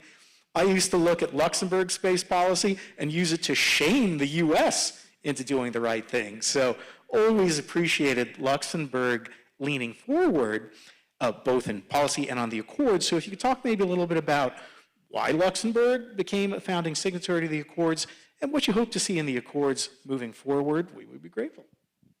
Thank you so much. Thank you so much for having me here. Thanks to the Meridian for this wonderful event. I'm very pleased and honored. Talking about small countries, we're quite small. We're about the size of Rhode Island. We're 700,000 people. But just as an encouragement, yeah, you can be small on Earth, but big in space. So our history in space started in 1985 when SES, Société Européenne de Satellites, established its headquarters in Luxembourg. And over the years, we had a bold vision. We wanted to position our country at the forefront of the new space economy. So it was a politically driven process. And legislation followed, so we're proud to be the first country, the first European country, and the second globally after the US, that established a legal framework for the exploration and use of space resources in 2017. And now the space sector in Luxembourg accounts for nearly 2% of the GDP. It's the highest rate in Europe, actually, in the European Union. So we're very proud of that, and this helped attract a vibrant ecosystem, create jobs, have space companies come to Luxembourg. We have a Redwire, very proud of that, and a Blue Origin that joined us recently in Luxembourg. So as a small landlocked country in Europe, international partnerships have always played a very important role in developing our economy. And we truly believe that international partnerships are crucial in the space sector because they enable countries to pool financial resources, to share highly specialized technical expertise, and to mitigate the great risks that are associated with complex space missions. So for us, the Artemis Accords are the vehicle that establishes the global coalition in space exploration. For us, they promote the use of common international standards in interoperability, which was mentioned before, which we think is vital to ensure robust and safe joint space missions. At the same time, the Accords promote the peaceful exploration and sustainable utilization of outer space. This is also part of our national space strategy, and more specifically space resources. So as this is very much aligned with our national space strategy, are very much aligned with what the Artemis Accords promote. This is why we were very happy and proud to join the Artemis Accords in October 2020 as one of the 8 founding signatories. And as to the future of the Accords, we believe that an engagement with the Artemis Accords is not merely symbolic.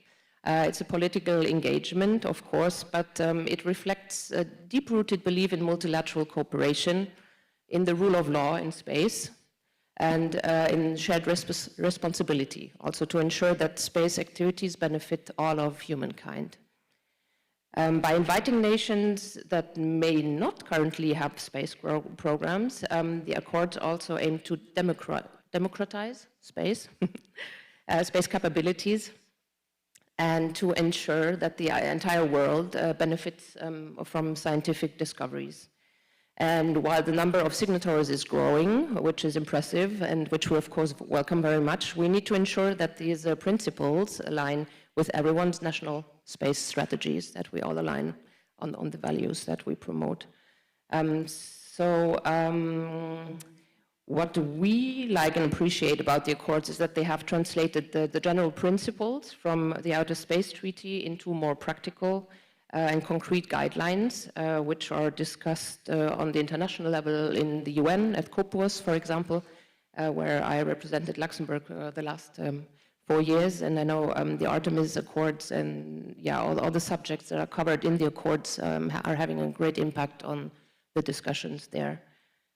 So, that's basically it from my side. I may have to steal your statement for T-shirts for our Redwire Luxembourg crew. Small country, big in space. That sums it up quite well.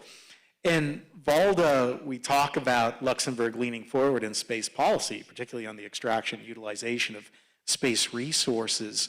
We must learn how to live off the land if we're going to be successful, if we're going to be sustainable. And as you've heard, resource extraction utilization has been a large part of the founding of the Accords, of the text of the Accords. Wondering if you could talk a little bit about that issue relative to the Accords, and maybe even more generally about where we hope to go with resource extraction and utilization. Sure. Thanks, Mike. And I think you're right. There's no question that we need to be able to extract and utilize lunar resources to sustain human presence on the lunar surface and to go on to Mars. I mean, that's not under debate. So the question is, I think, how do we do that responsibly? And the accords in Section 10 talk about countries committing to working cooperatively on lunar extraction and resource utilization consistent with the Outer Space Treaty. You know, the US and several of our partners view that the lunar extraction and utilization is not inconsistent with the non-appropriation principle. I think the accords have provided us with a very good forum in which to have this discussion, to advance. The US has a particular view. I think many share that. It's been a wonderful platform to talk about these issues. And I would say that I think one of the things about the accords in general is it has really illustrated, I think, to many people the power of US space diplomacy, but I think equally the power of space diplomacy in general for advancing these discussions and sort of putting them at the forefront. So the accords have been a wonderful platform to talk about some of these things like resource utilization and extraction. We have been able to then feed this discussion and these ideas into UN COPIUS, the UN Committee on the Peaceful Uses of Outer Space. That allows us to reach a much broader audience of international actors in space to, again, move this idea forward, advance this idea, which we think is so crucial. And I think the Accords also helps us then, by bringing this to the UN, it helps us sort of shape the political agenda. It puts it on the table as something that we need to grapple with and discuss. And I think that in terms of the Accords themselves, we are, Kathleen alluded to it, many others have said, we're now up to 59 countries, but now it comes to the actual implementation. Yeah. 60 according to the cake, but that's a whole nother issue. As the two people doing the signing ceremonies, 59. It's 59. Yeah. It's 59. It's 59. But we're so ready for 60 and can't wait for it. Yes. The feng shui of the charts requires it. But I think it's really critical that we are now looking at how do we implement the Accords and what does that mean in terms of lunar resource utilization and extraction, but more broadly, particularly given, as I said in my first answer, the vibrant, not just vibrant US space industry, but the vibrant space industry in general. There is a call, there's a demand signal that we're receiving. And so what does that look like in practice? Well, I mean, a great example is the US, Japan, and Luxembourg. For the first time, now shared mission data at the UN, right, which allows for lunar deconfliction, safer activities, et cetera. So all of these are examples of how we are getting to these, now the next phase of what we have to do with the Accords. Like, what do they really mean? What do they look like in practice? And we have, as Kathleen said, working level meetings. We have once a year heads of space agencies meetings on the margins of the IAC, which I think are very fruitful. And so, you know, all of these things are, I think, at the crux of why the Accords matter. Why they matter if you're a spacefaring nation, why they matter if you're an emerging spacefaring nation, why they matter if you are part of the commercial sector. All of this is sort of, I think, the strength and the greatness that the Accords are, and the promise of even more in the future. Yeah, especially with helium-3 concepts and companies maturing. I flew in from Houston yesterday. I was having conversations about helium-3 extraction. So very excited to see that start to come to fruition, and the hope and dream of improving life on Earth with relatively cheap, almost free, clean energy from the moon. So Kathleen, turning back to you, I would say that no one cares more about the geopolitical competition than me or the next person. The problem is, if you are that next person, I think you might care as much, if not more. And could you talk a little bit about that existential struggle that we're in with the Chinese, both in space and on Earth, and how the Accords can help us win that competition for hearts and minds, for values, and for creating a future of peace and prosperity, transparency versus opaqueness, darkness, and danger. No, thank you for that, Mike. And want to pull on something that Valda said, which is the importance of the Accords for overall diplomacy too. Touched on the great two signings that we had during the ASEAN summit. Another comparison is the signing that we had with Hungary just immediately before the ASEAN summit. Hungary wanted to make sure that the Accords were signed ahead of Prime Minister Orban's meeting with President Trump about negotiations for peace in Ukraine, which is so important, but it was also important to them to have signed the Artemis Accords as a deliverable alongside some really monumental things that our countries are working on together. So it demonstrates that for our countries, space is a big part of the diplomacy and in the discussion. When I took this job, I had a number of people say, like, I wonder how the administration is going to support the Artemis Accords, and are we going to keep going? And the poor OIR team at NASA will tell you, day one, it was, what are we doing with the Accords? How can we make them meatier, more substantial? I had to clarify that meatier in terms of like meat, not a meteor space thing. So we're working on better language. That too, asteroid mining. Yeah, exactly. So the Accords are just a great tool across the board, and the Accords are about having countries that are like-minded joining us.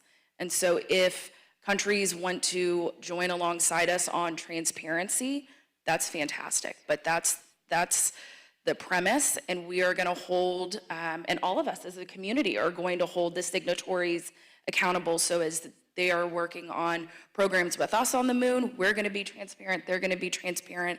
As they are working on other programs bilaterally with other countries, our expectation is that they are also transparent and sharing their information, because that's what we've all committed to as part of the Accords. So it'll be a good check and balance for all of us in the community to hold everybody accountable. Transparency is very important.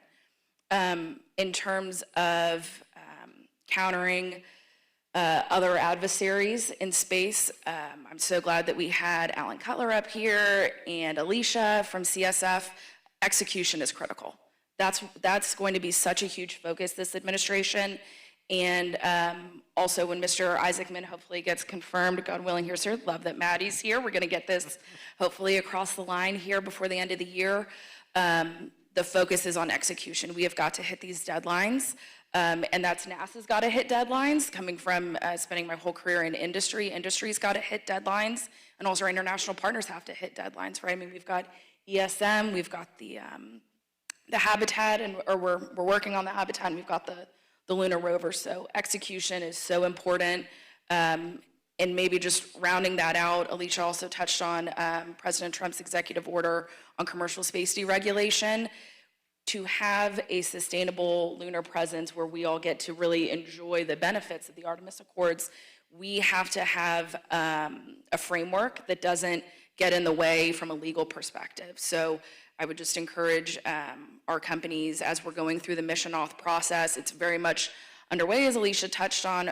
We're working with the Office of Space Commerce as well as the rest of the interagency. Share with us where your sticking points are. We've been talking to companies just this week on helium-3, for example, and nuclear power and those sorts of things. Let us know where the sticking points are so we can help break down those barriers. We're very focused on enabling our commercial partners. So I will just close with, again, execution. This administration, we're having Americans back on the lunar surface, 2028. Like, it's a focus. We're doing it. And thank you for everybody for your help to make it happen. Amen. And speaking of help, Kathleen, I would be remiss if I didn't just thank you, but your family, and particularly your mother, Janet Karika, without whom I don't think I'd be sitting here. There may not even be an Accord. So thank you, Janet, the only person who makes me look like I don't like Star Trek relative to her. Janet was amazing. Annabelle, wrapping up with you, we've discussed how inextricably linked the Artemis program is to Artemis. As Amit mentioned, we're about to send astronauts for the first time since Apollo back going around the moon. But just wondering, what would Luxembourg, what do the international partners want to see out of the Artemis program moving forward? Yeah, thank you. As mentioned before, international cooperation is very important, and the sharing of knowledge and scientific data is really important. I just want to mention another project which we recently had, with NASA, Japan, and Luxembourg, the iSpace mission. It was a great cooperation, and we almost landed on the moon. But it was a great start to many more, I guess. So what we'd like to see is much more of this, because we believe it's essential, and not one nation can do it on its own. We'd like to create even more opportunities for companies, for research institutions, for the commercial space industry at home, but with our partners, and ultimately also leading to job creation. This whole thing is really important in that regard. As well, we want to have youngsters on board. We now at the university in Luxembourg, we have master's and PhD programs on space, so we really try to engage the new generation. And I want to also mention on the space resources aspect and our space resources initiative, our European Space Resources Innovation Center, ESRIC, is based in Luxembourg, and we hope that it will become an internationally recognized center of expertise and a key link between ESA and NASA on space resources matters, because this is the thing of the future. And I also want to invite everyone here to our annual Space Resources Week in Luxembourg, if I may. It's taking place in May, actually. Every week is Space Resources Week in Luxembourg. Yes, but there especially. So we would be very happy to have the international community in Luxembourg. Well, and ultimately, by achieving historic milestones, such as landing the first woman and the first color, or maybe soon even the first Luxembourger on the lunar surface. We hope that the Artemis missions will inspire a new generation of scientists, engineers, and explorers around the world. Yeah, absolutely, Annabelle. I appreciate you raising that iSpace Luxembourg award when I was back at NASA. In addition to the Artemis Accords, one of the accomplishments that we had that I was most proud of was the first lunar resource purchase by NASA from the private sector. And we were very intentional in making sure that it wasn't only domestic, but international companies that received those awards, because we wanted to make sure that that value of the private sector purchase of resources was done. And of course, Luxembourg was an obvious ally on that. So thank you again for all the support along the way from Luxembourg for Space Resources. Now, Bahavia outed me already that the Artemis Accords were named after the Khitomer Accords in Star Trek. I, of course, didn't tell Jim Bridenstine that right away, him being a Star Wars fan.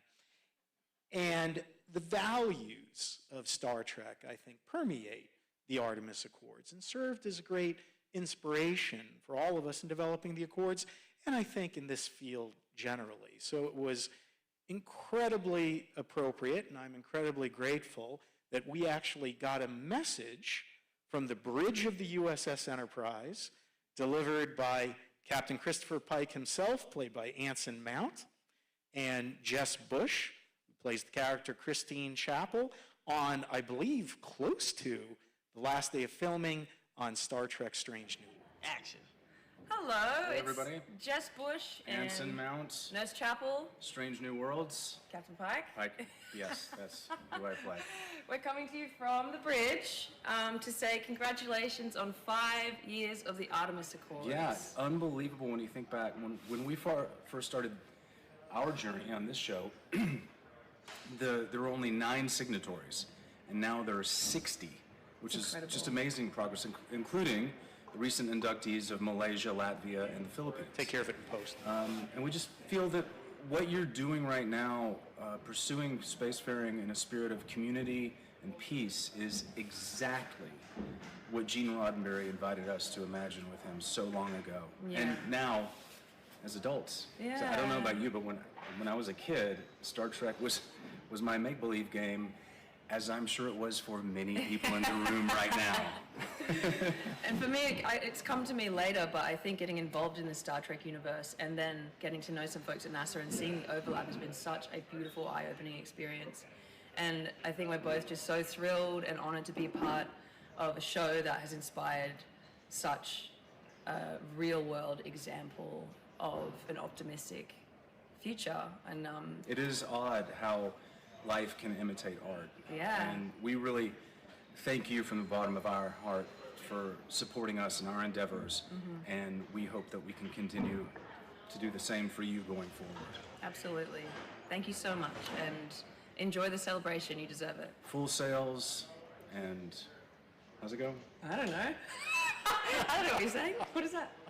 Full sails and something. I should know this as a Something native man. good. Hey.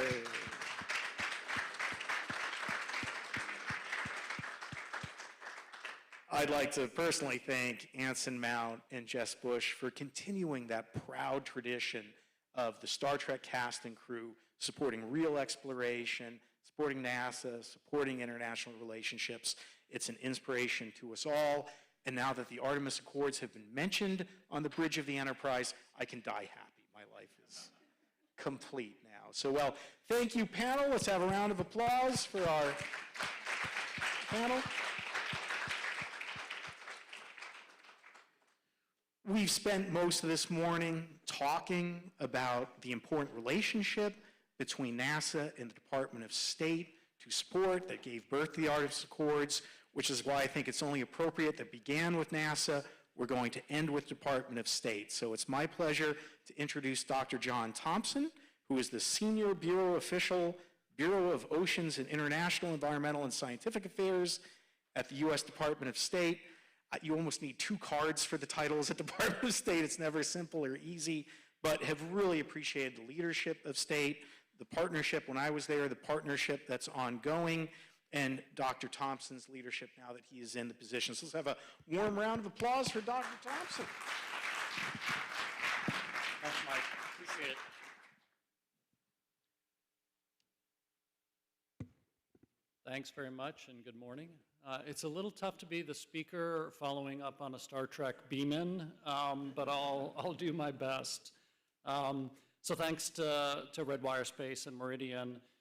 Really think this is a great opportunity to have a celebration, to talk about what we've accomplished over the last 5 years, and really appreciate all the prior panelists as well for the reflections that they've shared.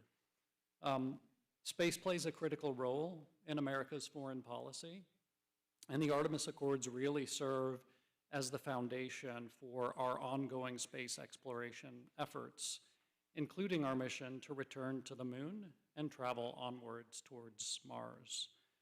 President Trump, as you know, first launched the Artemis Accords with 7 other countries. Other panelists have said this. This was back in 2020.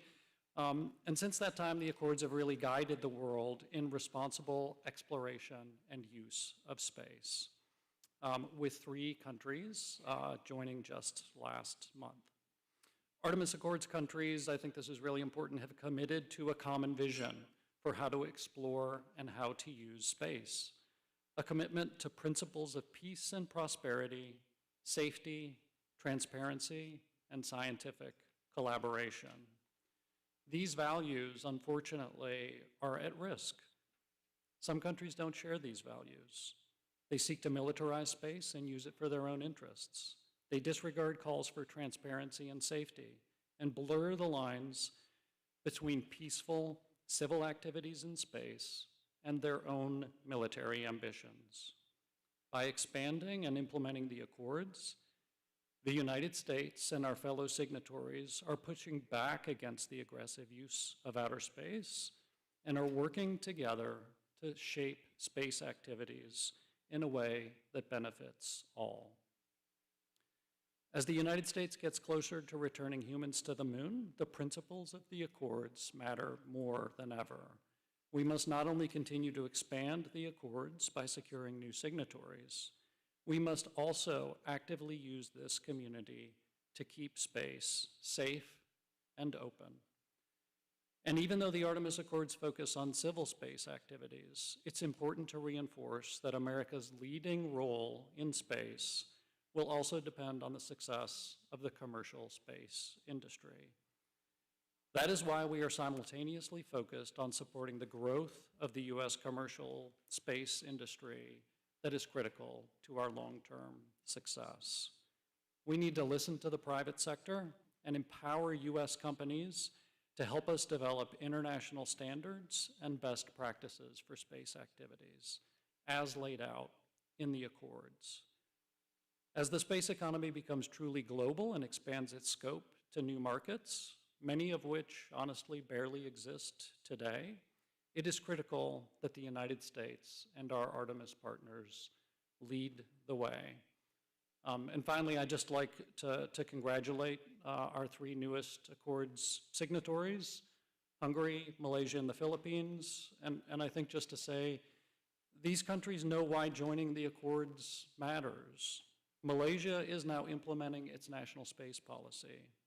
The Philippine Space Agency is preparing to launch its most sophisticated satellite to date. And Hungary just sent an astronaut to the International Space Station this past July on the Axiom 4 mission. So 3 new signatories all doing incredible things to move the ball forward. So in closing, let me thank all the Accord signatories for working towards the goal of safe and open space. Thanks again to Meridian and Redwire. I think this is a great day to take stock of everything that we have accomplished over the last 5 years, to celebrate those accomplishments, and to look forward to what we all hope is many more years of success to come. Thank you very much.